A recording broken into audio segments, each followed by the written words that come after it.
एक शाम प्राची टीवी पर सीरियल देख रही होती है। तभी उसकी सास वहां आती है। अरे सीरियल में तो ऐसे मग्न है जैसे आज रात का खाना पड़ोसी आकर बनाएंगे।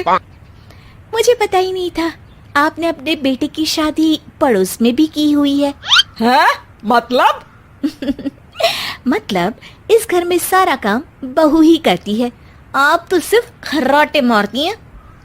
अच्छा जी, फिलहाल तो तुम आराम फरमा रही हो, चलो जाओ, ये मेरे टीवी देखने का समय है। आहा, इसीलिए मुझे भगाया जा रहा है। सॉरी, अब तो बिल्कुल नहीं जाऊंगी। प्राची की इस बात पर दोनों सास बहू के बीच टीवी रिमोट के पीछे बच्चों जैसे छीना झपटी शुरू हो जाती है, जिसके बीच श्लोक भी काम से घर वापस आ जाता है। हाँ, आज मेरी चूहे बिल्ली की जोड़ी किस बात पर झगड़ रही है? अरे तेरे बीवी मुझे टीवी ही नहीं देखने दे रही। अरे तुम्हारी मम्मी मुझे खाना बनाने के लिए फोर्स कर रही है। अरे वाह, ऐसे बेतुके रीजन पर तो बच्चे भी झगड़ा नहीं करते। अरे मुझे कुछ मत बोल, सब इसने ही शुरू किया है। हाँ हाँ, जैसे आप तो बहुत दूध की धूली है ना। अरे बस, दोनों चुप। प्राची जाओ, खाने की तैयारी करो। और माँ तुम छोड़ो, तुम्हें क्या बोलूं, शांति से अपना सीरियल देखो, मुझे दोबारा लड़ने की आवाज सुनाई नहीं देनी चाहिए। ऐसा बोलकर श्लोक वहां से चला जाता है, जिसके पीछे पीछे प्राची भी कुछ न कुछ बड़बड़ाते हुए रसोई में चली जाती है। हाँ हाँ, सासू जी को तो कुछ बोलेंगे ही नहीं, बस मुझ पर ही हुक्म चलता है, खाना बनाओ, जैसे मैं इनके घर में खाना बनाने के लिए आई हूँ। इसी तरह शाम बीतती है और रात को श्लोक और प्राची की सास खाना खाकर सोने चले जाते हैं, लेकिन प्राची गुस्से में कुछ खाए बिना काम में ही लगी रहती है। इस घर में किसी को घंटा फिक्र नहीं पड़ता, मैं खाऊं या भूखी रहूं। प्राची कुछ देर के लिए रसोई से बाहर जाती है और जैसे ही वापस आती है तो वहां दूध का भरा ग्लास देखकर हैरान रह जाती है। फिक्र पूरी है, बस दिखाना नहीं है।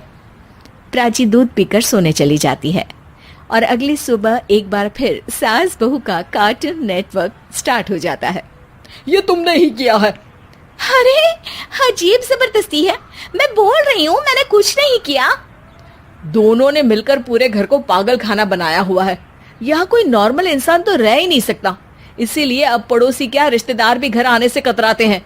और सुन बेटे, तू भी चंगा, तेरी माँ भी चंगी, तेरी बीवी भी चंगी, रिश्तेदार। हाँ जी, आपको नहीं पता क्या, गंगाधर ही शक्तिमान है, रिश्तेदार ही। हाँ हाँ, बस समझ गया। कभी जानवरों जैसे लड़ेंगी तो कभी जुगलबंदी करेंगी। भाई मैं आप दोनों के बीच में नहीं फंसना चाहता। सास बहू की इस मन मौजी जोड़ी से परेशान होकर श्लोक अपना सिर खुजलाता वहां से चला जाता है। चलो अब मैं भी कीर्तन में जा रही हूँ। इस पर जैसे ही सास कमरे में अपना पर्स लेने जाती है तो वहां नाश्ते की प्लेट रखी देख मुस्कुराने लगती है और नाश्ता करके घर से बाहर निकलते हुए कुछ पैसे टेबल पर रख जाती है, जिसके कुछ देर बाद सिलेंडर वाला घर आता है। ओ मोरी मैया, मैं सिलेंडर के बारे में तो बिल्कुल भूल ही गई थी।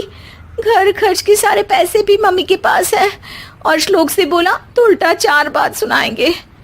प्राची ये सोच ही रही होती है कि अचानक उसका चेहरा चमक उठता है और वो घर में आकर इधर उधर देखने लगती है। तभी उसकी नजर टेबल पर रखे पैसों पर पड़ती है, जिन्हें वो सिलेंडर वाले को दे देती है। ये सब श्लोक देख लेता है। अच्छा बेटे, इतना बड़ा घोटाला, सबके सामने मैं तेरी दुश्मन और पीठ पीछे तेरी मेरी यारी। इस पर श्लोक एक प्लान बनाता है और शाम को सब एक साथ बैठे होने पर बोलने लगता है। माँ, तुम दोनों की बहुत लड़ाई होती है, इसलिए मैं सोच रहा हूँ कि प्राची को उसके घर छोड़ाऊं, इससे वो भी खुश रहेगी और तुम भी। अचानक श्लोक की ये बात सुनकर सास बहू शौक से उसकी तरफ देखती है। अरे ऐसे कैसे घर छोड़ाओगे, मुझे कहीं नहीं जाना। अरे तुमने बोला नहीं पर मैंने सुन लिया, तुम्हें मम्मी के साथ रहना अच्छा नहीं लगता, मुझे पता है। अरे वो, अरे जब बहू खुद कुछ काम बोले तो वो तुझे सुनता नहीं, और अब जो इसने बोला ही नहीं वो तू समझ गया। जब उसे नहीं जाना तो फिर जबरदस्ती क्यों कर रहा है? अच्छा, फिर आपको मौसी के घर छोड़ाता हूँ, बस अब आप दोनों एक घर में एक छत के नीचे नहीं रह सकती। मैं इस टॉम एंड जेरी की जोड़ी को और नहीं झेल सकता। है? ऐसे कैसे नहीं रह सकते? तुम्हें इतनी दिक्कत है तो तुम्हारा बोरिया बिस्तर पैक कर देती हूँ, लेकिन मम्मी जी कहीं नहीं जाएंगी। बिल्कुल यही सुनना था मुझे। अगर दोनों में इतना ही प्यार है फिर हर वक्त ये लड़ाई का नाटक क्यों करती हो? देखा मैंने कैसे माँ किचन में दूध रखती है और तुम उनके लिए कमरे में नाश्ता रखती हो, और कैसे वो पहले ही तुम्हारी दिक्कत समझकर घर में पैसे रखकर बाहर जाती है। अरे भाई, इतना ड्रामा तो डेली सोप में भी नहीं होता जितना तुम दोनों ने इस घर में फैलाया हुआ है। तू हमें टॉम एंड जेरी बोलता है ना, तो याद कर वो दोनों भी एक दूसरे को बाहर वालों की बुरी नजर से बचाने के लिए हमेशा सबके सामने लड़ते थे, लेकिन अकेले में दिक्कत के समय मदद भी तो करते थे। बस हमारा रिश्ता भी कुछ ऐसा ही है। और वैसे भी अगर सास बहू में तू मैं नहीं होती तो दुनिया वालों को कहानियां कैसे मिलेंगी?